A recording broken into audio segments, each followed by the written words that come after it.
Bonjour et bienvenue dans notre podcast d'histoire. La Seconde Guerre mondiale, les femmes, de Roman Mer et Laurie Agassi.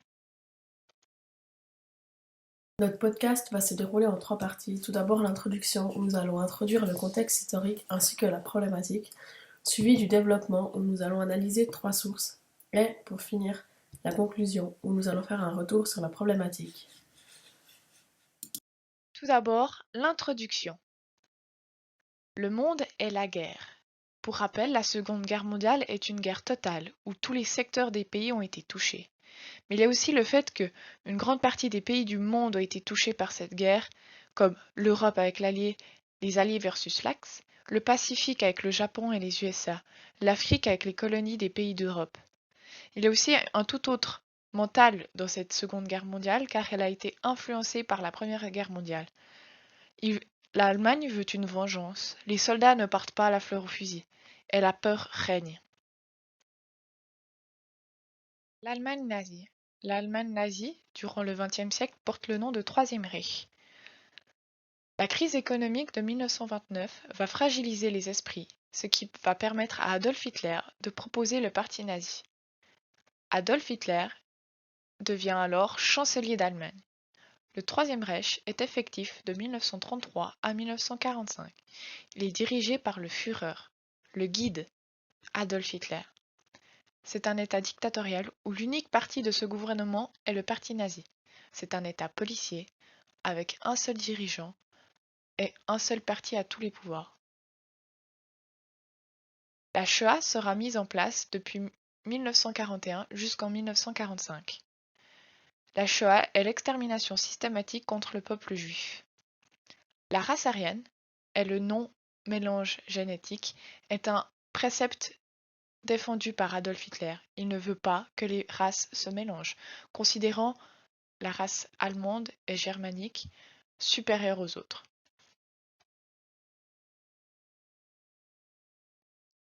La guerre est effectivement totale, les femmes sont mobilisées et tous les secteurs ont besoin de main-d'œuvre. Nous allons voir plus tard dans une des analyses des sources comment et pourquoi on a besoin de cette main-d'œuvre. Puis, dans le Troisième Reich, les femmes sont sous idéologie nazie avec certains devoirs qu'elles doivent remplir. Voici notre problématique. Quel rôle ont joué les femmes lors de la Seconde Guerre mondiale? Nous allons voir le rôle durant le Troisième Reich et l'Allemagne nazie, mais aussi dans la guerre et leur mobilisation.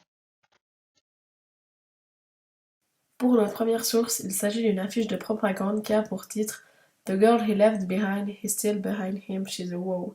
Cette affiche date de 1943, elle a été produite aux États-Unis par Adolf Treider. Pendant la Première Guerre mondiale, il est notamment eu sollicité pour dessiner des affiches pour promouvoir la vente des Liberty Loan aux États-Unis, pour soutenir l'effort de guerre allié. Et durant la Seconde Guerre mondiale, Adolf Treider réalise également des affiches pour inciter les femmes à contribuer à l'effort de guerre en prenant la place des hommes partis au front dans les usines.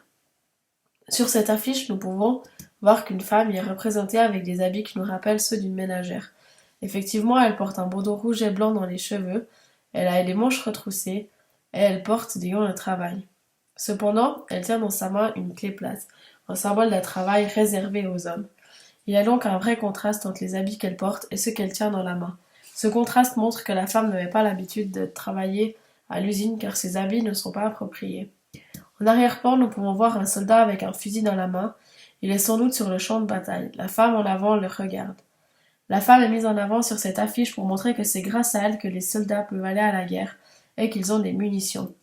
À côté d'elle, une machine est représentée. Cette machine symbolise le travail qu'elle fournit à l'usine. Sur la bande rouge, il est écrit The girl he left behind, he's still behind him, she's a wow. Wow qui veut dire Woman Ordnance Worker, qui signifie en français la fille qu'il a laissée derrière est toujours derrière lui. Elle est travailleuse de munitions. Durant la Seconde Guerre mondiale, cette affiche montre bien le rôle des femmes durant cette période. Elles remplacent les hommes au travail, et elles sont nécessaires pour la population car sans elles l'économie du pays irait très mal et en plus il y aurait un manque de munitions pour les soldats. Cette affiche-ci vise à convaincre les femmes d'aller travailler à la place des hommes qui, eux, partirent au front. Elle contribue alors entièrement à l'effort de guerre.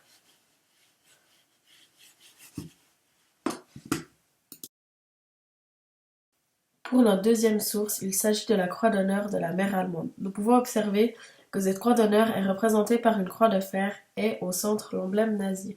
Il n'y a pas beaucoup de couleurs, juste du bleu foncé, du noir, du blanc, coloris de la croix gammée, et enfin la couleur dorée. Cette couleur dorée nous fait tout de suite penser au métal précieux qui est l'or, synonyme de richesse, de valeur et de gagnon. La croix de fer, elle, est une décoration militaire allemande qui fut établie comme un honneur militaire par le roi Frédéric Guillaume III de Prusse en 1813 lors des guerres napoléoniennes. Cette croix de fer est la décoration préférée d'Adolf Hitler. Elle a largement été utilisée par le Troisième Reich comme décoration militaire et outil de propagande. Cette médaille d'État était décernée par le Troisième Reich. Elle a été créée en 1938. Cette décoration distinguait l'excellence de certaines mères allemandes. Cette médaille était à l'origine réservée pour les seules natives allemandes et elle s'est étendue par la suite à l'Autriche. Au début, pour pouvoir prétendre recevoir cette médaille d'honneur, la mère devait être de sang allemand, en bonne santé et responsable. Cette croix d'honneur comporte 3 ordres, le bronze, l'argent et l'or. La croix d'honneur en bronze était décernée aux mères de 4 enfants, l'argent aux mères de 6 enfants et l'or aux mères de 8 enfants. La première femme médaillée était Magda Goebbels, le 21 mai 1939, épouse du ministre de la Propagande Joseph Goebbels. La description de la décoration est als Schließbach-Zeichen des Dankes des deutschen Volkes an Kinderreich Mutter stifte ich das Heerkreuz der deutschen Mutter, qui signifie en français en signe de la gratitude du peuple allemand envers les mères riches en enfants, j'impose la croix d'honneur de la mère allemande. Comme dit précédemment, elle a été créée le 16 décembre 1938 et disparaîtra avec la chute du Troisième Reich le 8 mai 1945. Cette médaille représente exactement la vision de la femme vue par les dirigeants allemands. Pour eux, la femme devait éduquer les enfants et servait essentiellement à cela. Cette médaille a donc été sûrement créée essentiellement pour convaincre les femmes allemandes de bien éduquer leurs enfants et les pousser à avoir les enfants les mieux éduqués. Puisque recevoir une médaille était un titre extrêmement honorifique et grâce à cette médaille, elle se sentait fière et sans doute supérieure aux autres, cette médaille s'oppose totalement à la fiche que nous avons analysée précédemment. Ici, la femme doit être convaincue que rester à la maison et avoir le plus d'enfants est mieux que de partir travailler et donc de laisser ses enfants à la maison, contrairement à la première affiche qui veut convaincre les femmes d'aller travailler. Voici la troisième source de notre podcast. C'est une source audio cette fois-ci. C'est un discours de mobilisation de l'armée féminine canadienne. C'est un extrait radio qui a été lu par une femme. Il a été lu le 31 juillet 1943. Nous pouvons apercevoir sur la photo choisie par les Archives du Canada, c'est aussi notre guerre. Écoutons-la.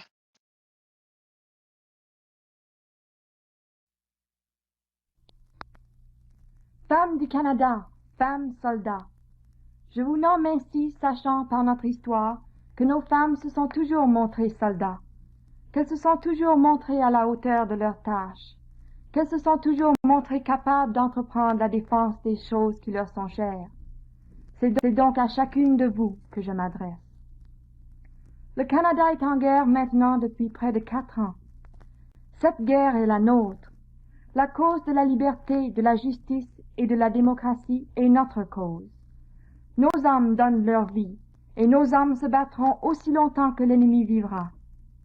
Le bon sens exige que vous réalisiez ceci. La guerre passe avant tout. Il y a tout à perdre ou tout à gagner. Le choix est à vous, mais pour gagner, il faut se battre. Pourquoi sommes-nous en guerre?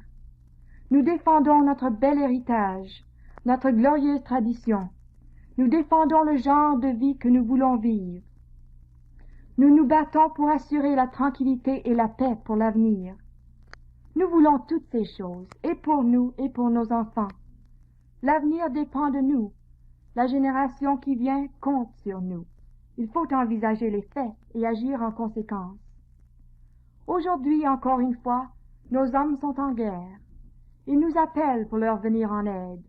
Ne manquons pas à ce sacré devoir. Devoir, dis-je, non. Privilège, oui. Car c'est un honneur de servir, et notre pays en vaut l'effort. L'armée canadienne a besoin de vous, oui, de nous les femmes, afin de hâter le jour de la victoire. Le corps féminin de l'armée canadienne a une place pour chacune de vous. Ne la laissez pas vide. Votre homme a besoin de votre effort, de votre travail et de toute votre énergie. Rangez-vous à ses côtés. Adoptez l'uniforme des forces armées de votre Canada. La patrie fait appel en ce moment à l'élite des femmes et jeunes filles patriotiques. Qui d'entre vous ne serait pas fier de vous compter parmi ce nombre, afin d'avoir votre part dans la victoire? Et qui de nos hommes ne sera pas fier de rendre hommage à l'assistance que vous leur aurez donnée? Vous êtes assez intelligente pour comprendre que nous n'avons pas le droit de déserter nos compatriotes lorsqu'ils ont besoin de nous. Et c'est déserter que de ne pas tout faire dans notre pouvoir pour leur aider. L'armée canadienne vous appelle, l'armée féminine vous attend, le CWAC vous accueille. On ne vous demande pas de sacrifice, au contraire, il y a de nombreux avantages. On vous offre des positions importantes à notre effort de guerre, un travail intéressant selon vos capacités. L'on vous offre l'uniforme dont vous pouvez être fier, la place d'un homme afin qu'il vous revienne plus vite. L'on vous offre un rôle magnifique dans la juste cause et la participation dans la victoire finale. Que voulez-vous de plus? Et encore, l'armée prend soin de ses femmes comme elle prend soin de ses hommes. Dans la vie civile, où trouverez-vous une position où vous serez logé, nourri, habillé, soigné et payé aussi avantageusement? Dans la vie civile, où trouverez-vous une position qui pourra satisfaire à vos ambitions de promotion, selon votre travail et vos qualifications? Ou toutes ces chances d'apprendre un métier où vous serez utile plus tard? L'armée vous offre toutes ces choses. Pensez-y sérieusement. Ouvrez vos oreilles, votre conscience et votre cœur à l'appel urgent que vous fait votre pays en ce moment. Nous ne devons plus penser à soi, mais à l'ensemble.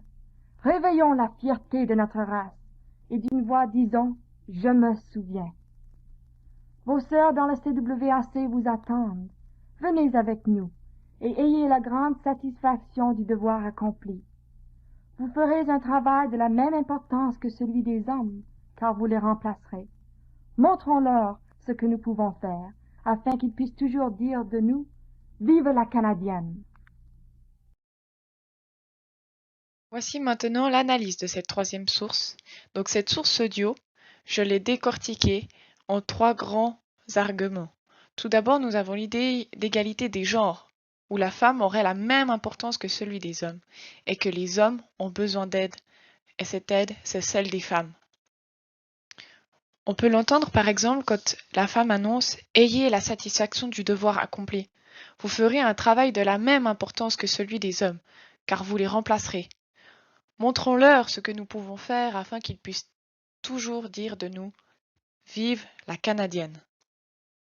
Ou encore, quand elle dit « Un travail intéressant selon vos capacités. On vous offre l'uniforme dont vous pouvez être fier, la place d'un homme, afin qu'il vous revienne plus vite. » Ensuite, nous allons voir l'argument du travail. Les femmes peuvent être utiles au moment de la crise, puis ensuite ce travail peut leur être utile pour après la crise. Quand elle annonce, par exemple, « Dans la vie civile, où trouverez-vous une position où vous serez nourri, logé, habillé, soigné et payé aussi avantageusement ?» Ou encore, « Dans la vie civile, où trouverez-vous une position qui pourra satisfaire à vos ambitions de promotion selon votre travail et vos qualifications, ou toutes ces chances d'apprendre un nouveau métier où vous serez utile plus tard. » Donc on voit que l'idée de travailler est intéressant pour les femmes durant cette époque. Et le dernier gros argument que la femme avance serait le patriotisme et le devoir, qu'il y ait un privilège et un honneur de servir son pays sous la bannière canadienne. Dans cette citation, il y a aussi l'idée d'apporter de l'aide à l'homme, mais surtout de patriotisme. Votre homme a besoin de votre effort, de votre travail et de toute votre énergie. Rangez-vous à ses côtés. Adoptez l'uniforme de la Force armée du Canada. La patrie fait appel en ce moment à l'élite des femmes, des jeunes filles patriotiques.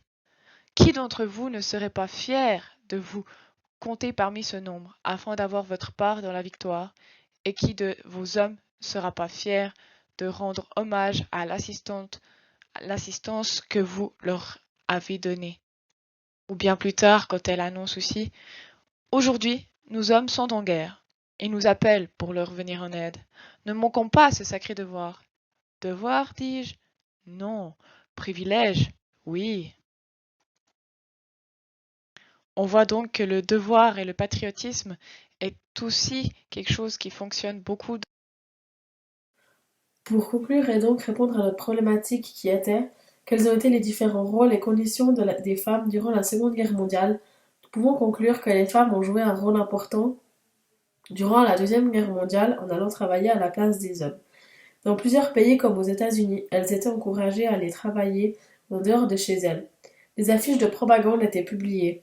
Pour la population, il était évident qu'il y avait besoin des femmes pendant la guerre. Cependant, le gouvernement allemand, lui, voyait les choses autrement. En effet, en Allemagne, les femmes étaient poussées à rester chez elles et à se concentrer principalement sur l'éducation de leurs enfants.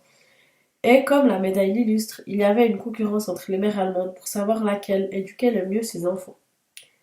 Comme nous avons pu le voir, au Canada, les femmes étaient poussées à aller à la guerre et être soldats au même titre que les hommes. Elles ont donc le même rôle qu'eux, et quelle fierté donc pour elles, qui jusqu'à présent étaient dans l'ombre des hommes. Elles perçoivent cette opportunité comme un privilège, car elles sont traitées comme les hommes. Deux courants de pensée et donc deux visions de la femme étaient opposées durant cette période, et pourtant, cette Seconde Guerre mondiale a beaucoup aidé les femmes à se faire une meilleure place dans la société et à se faire un peu plus respecter. Pour nous, aujourd'hui, cela nous semble bête et très simple comme geste, mais pour l'époque, la Deuxième Guerre mondiale a marqué un vrai tournant pour la vie des femmes dans la société.